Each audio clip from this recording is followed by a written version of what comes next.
Arjun Pandey from Prayagraj. एवं सभा में उपस्थित सभी गणमान्य जनों को मेरा प्रणाम।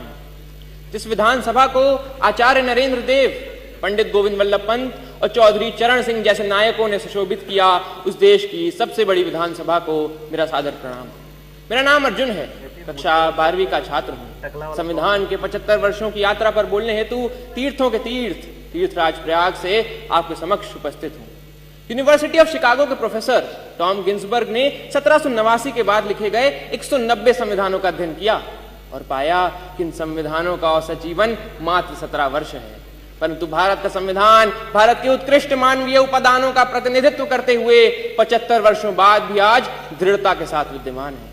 यह इसलिए भी क्योंकि भारत का संविधान मात्र 2 वर्ष 11 महीनों के विमर्श से तैयार हुआ एक दस्तावेज नहीं, अपितु 200 वर्षों की सतत साधना से परिणित नवनीत है। ये यात्रा एक राष्ट्र के रूप में हमारी आत्मा का, हमारी सामूहिकता का उत्सव है। प्रसिद्ध जर्मन दार्शनिक इमैनुअल कांट ने अपनी पुस्तक क्रिटिक ऑफ प्रैक्टिकल रीजन में लिखा था कि constitution to be just must achieve the highest level of possible freedom for human individuals. Kant की इसी वैचारिकता को अपनी समस्त समग्रता में समेटने का काम संविधान ने किया और एक समावेशी लोकतंत्र संजोया। भारत का संविधान सिर्फ इसलिए बड़ा नहीं है क्योंकि इसमें 1.5 लाख शब्द हैं, अपितु इसलिए भी क्योंकि इसके पृष्ठों से महात्मा गांधी के हिंद स्वराज, भगत सिंह के क्रांति, अंबेडकर के सामाजिक न्याय और नेताजी बोस के संप्रभु और सशक्त भारत की आकांक्षाएं भी परिलक्षित होती हैं। संविधान की यात्रा सरल नहीं रही है। अगर इसने 24 अप्रैल 1973 को केशवानंद भारती निर्णय के रूप में रक्षा का प्रयास देखा, तो 1975 में आपातकाल के रूप में प्रहार भी देखा। संविधान हमारा वह दर्पण है जिसमें हम अपने अतीत को देखते हैं, वर्तमान को समझते हैं और भविष्य को गढ़ते हैं। हमें यह भी समझना होगा कि संविधान साधन है, साध्य नहीं।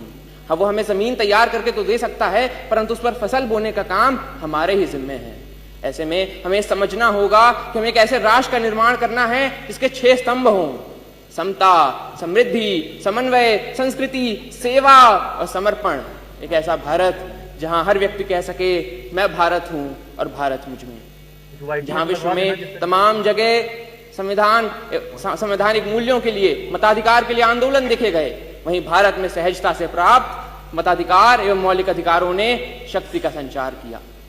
हमारा ये कर्तव्य है कि हम एक ऐसे राष्ट्र का निर्माण करें जिसमें हर हाथ को अवसर मिले, हर सपने को ऊंचाई मिले और उसे पूरे करने का नैतिक साहस मिले।